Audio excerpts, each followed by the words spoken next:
بالکل وہی صورتحال ہے کہ علم اور تقوی میں وہی رشتہ ہے، فقہ اور عدالت میں وہی رشتہ ہے جو علم اور عمل میں رشتہ ہے۔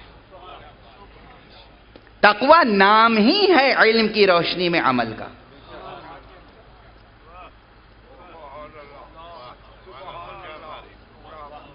تقوی کی ایک تعریف یہ ہے کہ علم کی روشنی میں جو عمل ہوگا اسی کا نام تقوی ہے۔ چونکہ جوہر کیا ہے تقوی میں؟ اب یہ بھی جو لوگ صرف ترجمہ دیکھ کے اجتہاد کرتے ہیں ان کے لیے کچھ کہنا پڑتا ہے۔ ہو سکتا ہے لفظ تقوی جا کے آپ عربی ڈکشنری میں تے کی تختی میں تلاش کریں، کیونکہ شروع میں تے ہے نا، وہ ملے گا نہیں۔ عربی ڈکشنری میں تے کی تختی میں تے کے باب میں تقوی نہیں ملے گا، واو میں ملے گا۔ یہ تقوی اصل میں وقوع ہے، پوچھ لیجئے، تشریف فرمائیں عربی صرف و نحو کے ماہرین یہاں پر۔ یہ اعلال صرفی، یہ پوری علم صرف پڑھیں، آپ عربی گرامر پڑھیں کہ کس طریقے سے صیغے بنتے ہیں، عربی ایٹیمولوجی اور عربی مورفولوجی جب آپ پڑھیں الفاظ کی تب سمجھ میں آئے گا کہ کس طریقے سے الفاظ کوائن ہوتے ہیں، بنتے کس طریقے سے ہیں، ورڈز کوائن کیسے ہوتے ہیں۔ تو تقوی وقوع سے بن گیا۔ تقوی اس کے روٹ ورڈ میں معنی ہے حفاظت کے، حفاظت، حفظان، بچاؤ، نقصان سے بچنا، برباد ہونے سے بچنا، ہلاک ہونے سے بچنا۔ تقوی کے معنی ہے بچنا، تقوی کے معنی ڈرنا نہیں ہے۔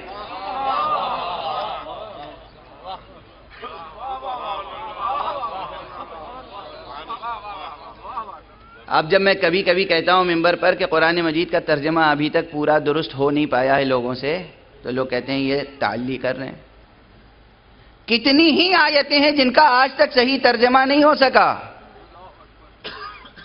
اور ترجمے کا حق عام انسانوں سے ادا ہو بھی نہیں سکتا۔ اگر عام انسان اس کے ترجمے کا حق ادا کر دے تو قرآن کا اعجاز کہاں رہ جائے گا؟ قرآن معجزہ ہے، معجزہ۔ انسان جتنی بھی کوشش کرے، جتنی بھی توانائی ذہنی اور علمی صرف کر دے کہ قرآن کا ترجمہ کر دے، ترجمہ کرنے کے بعد پھر احساس ہوگا کہ حق تو ادا نہیں ہو پایا۔ بڑے سے بڑا عالم، بڑے سے بڑا فقیہ، اس نے ترجمہ کیا ہے، اس کے بعد دوسرے کو ترجمہ کرنے کی ضرورت پیش آئی۔ حضرت شاہ ولی اللہ محدث دہلوی اور ان کے خاندان نے مل کر کتنے ترجمے کیے؟ اگر ایک کا ترجمہ درست ہو گیا ہوتا تو دوسرے کو کیوں کرنے کی ضرورت پیش آتی؟ بس کسی حد تک درست ہے، ایک بار ترجمہ ہوا پھر احساس ہوتا ہے دوسرے کو کہ حق ادا نہیں ہوا۔ جب وہ ترجمہ کر چکا ہوتا ہے تو تیسرے کو احساس ہوتا ہے اب بھی حق ادا نہیں ہوا، پھر کسی چوتھے کو احساس ہوتا ہے اب بھی حق ادا نہیں ہوا۔ یہ سلسلہ قیامت تک جاری رہے گا، اس لیے کہ کلام خدا ہے، کلام بشر نہیں ہے۔ کلام بشر ہوتا تو کوئی بشر اس کا ترجمہ کر دیتا۔ کلام حق ہے، اسی لیے اس نے کلام بھی نازل کیا اور اس کا ترجمہ بھی ساتھ ساتھ نازل کیا۔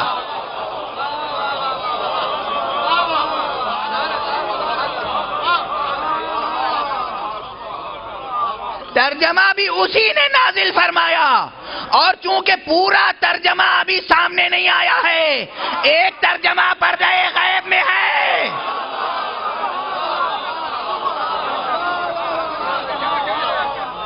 اس لیے جب تک وہ ترجمہ سامنے نہ آ جائے قرآن فہمی کا حق ادا نہیں ہو سکے گا۔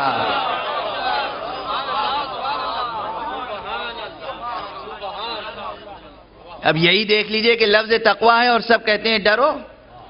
اتنا اللہ سے ڈرایا کہ جوان مسجدوں سے بھاگ گیا۔ اللہ سے ڈرو، اللہ سے ڈرو نہیں، اللہ کی خاطر ہلاکت سے بچو۔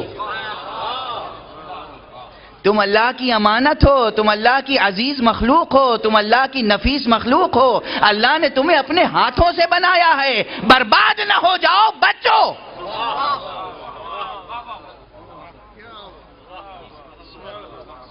اللہ کی خاطر بچو. اور بس اب جب گفتگو یہاں تک آ گئی تو